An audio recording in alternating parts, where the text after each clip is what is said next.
আসসালামু আলাইকুম রহমতুল্লাহ। নীরব কষ্টের শুরু। কিছু মানুষ আছে যারা বাইরে থেকে হাসে কিন্তু ভিতরে ভিতরে প্রতিদিন ভেঙে যায়।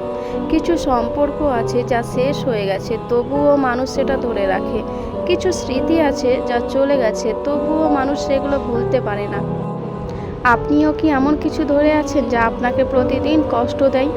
হয়তো একটি সম্পর্ক বা কোনো পুরনো অতীত, হয়তো কিছু স্বপ্ন যার কখনোই সত্যি হবে না, কিন্তু আপনি এখনও সেটা বুকে নিয়ে বেঁচে আছেন। তাহলে এই ভিডিওটি হচ্ছে আপনার জন্য। ভিডিওটি শেষ পর্যন্ত শুনবেন, আশা করি নিজেকে পরিবর্তন করতে পারবেন। তো চলুন জেনে নিই এর ভিডিওর মাধ্যমে মানুষ কেন ছাড়তে পারে না।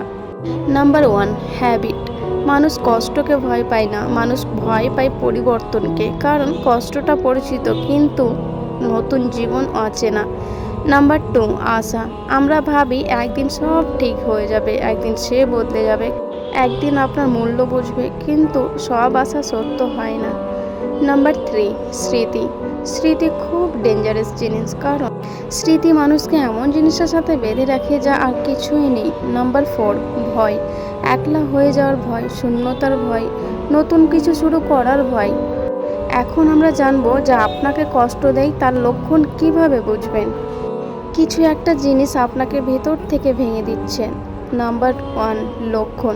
আপনি বেশি চিন্তা করবেন, রাতে ঘুম হবে না। নাম্বার 2, নিজেকে ছোট মনে হয়, আপনি ভাবতে থাকেন সমস্যাটা হয়তো আপনার।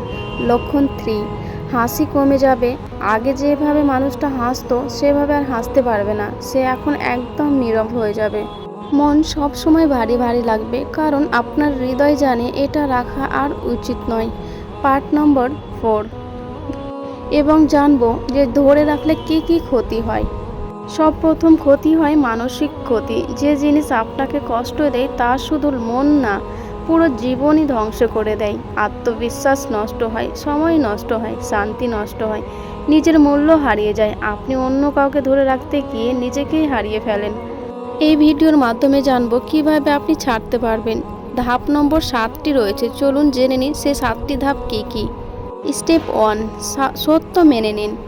প্রথমে নিজে মেনে নিন যে হ্যাঁ, এটা আমাকে কষ্ট দিচ্ছে। স্টেপ 2, সত্য দেখুন যে আপনার কাছে কি আছে, যেটা চলে গেছে সেটা চলে গেছে। স্টেপ 3, দূরত্ব তৈরি করুন। সব হিলিং শুরু হয় ডিস্টেন্স থেকে। কম কথা বলা, কম মেসেজ করা, কম দেখা করা।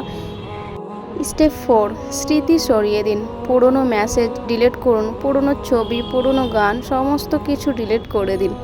কারণ পুরনো স্মৃতি সব কিছু নতুনভাবে ক্ষত তৈরি করে। স্টেপ 5, নিজেকে সময় দিন। একদিনে কেউ হিল হয় না, সময় লাগে।